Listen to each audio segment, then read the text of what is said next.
between the time the school gets out and practice starts to come to a study table. And to have that study table or that room actually serviced with university student tutors. And it's just a requirement. Everybody who plays sports goes to study table before, in between that time. Why wouldn't we do that? Some teams already do that. Some coaches require that. So just to make it a standard of participating in athletics at the new school district.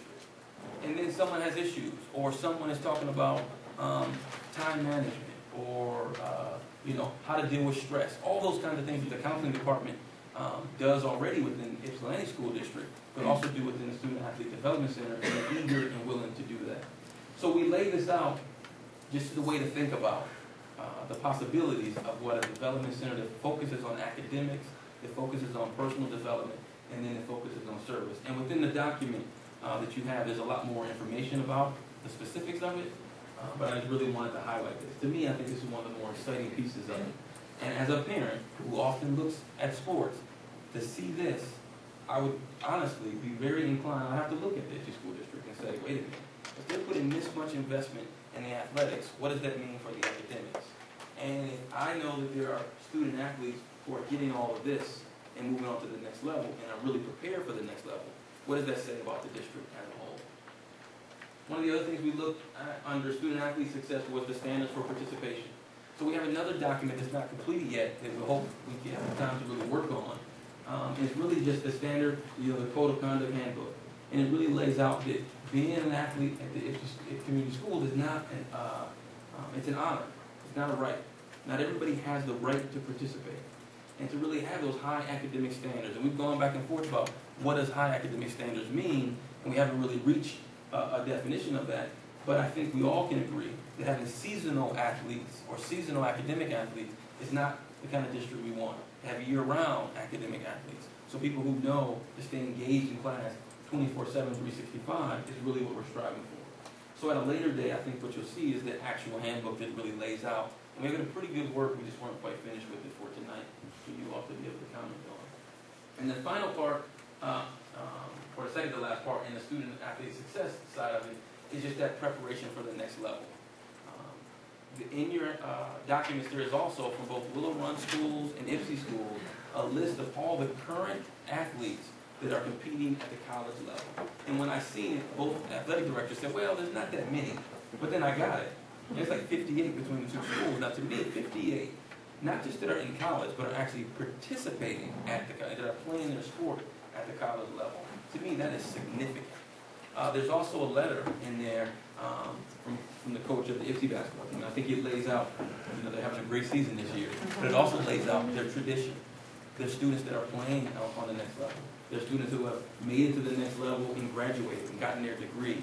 So I would really encourage you to read those materials, because it really signifies a lot of this is already being done with the good graces of the coaches we have. I think we can build upon that. And then the final piece that I'm also pretty proud of we added in is really a commitment to the Special Olympics. It's a great Special Olympics program that happens within the district now, but really making that a part of the athletic department, that we have a commitment to supporting our Special Olympic athletes as well.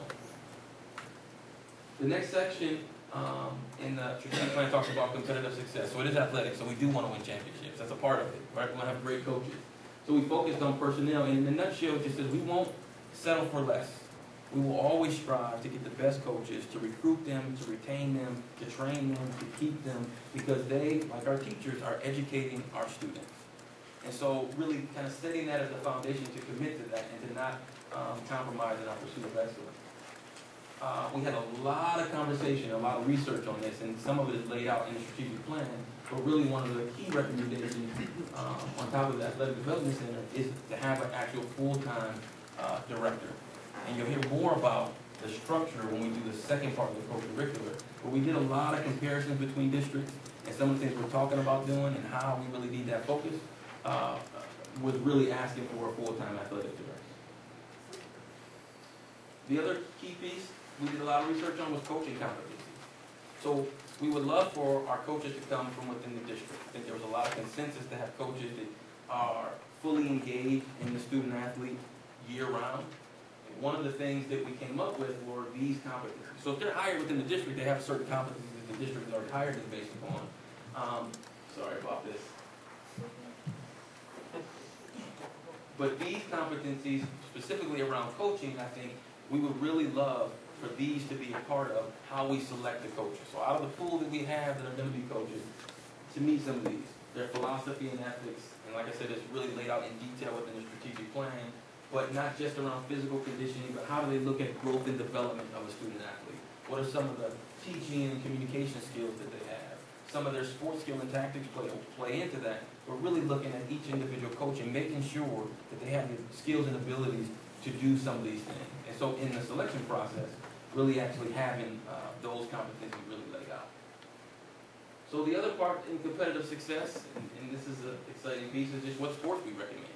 So on here you'll just see that this column is FC Public Schools and what's offered now by each in particular sport, and then we'll run and what's offered now. And every time we looked at this, I think something got added or changed or deleted, so something's a little bit off. I think we put a lot of time into these. And then here's what's recommended. And when we looked at how to choose what was recommended, we looked at what we currently have. We looked at tradition. We looked at the research. We looked at Title IX and gender equity. We looked at making sure we had a feeder system. So to field a high school softball team, when the girls have not had the ability to play softball early on, really it's kind of setting them up, right? So what we wanted to do is make sure we actually had a feeder system.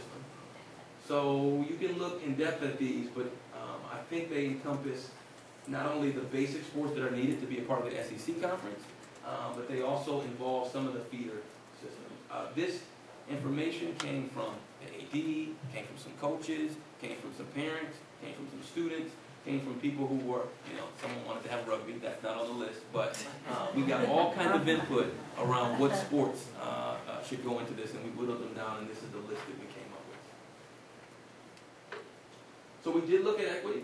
So if you take those sports that are laid out, and then you look at it based on the different levels, varsity, JV, 9th grade, middle school, you can see the boys at each level, 29 total, and you see the girls at each level, 34 total. And to me, we talked a lot about this, where these actually equal out, as you know, football obviously requires a lot more.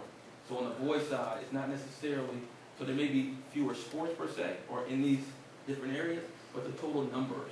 And quite honestly, where these equal out is, on the middle school level, when you have the cheerleading, that adds 2 here, it adds 2 here, and it adds 1 here.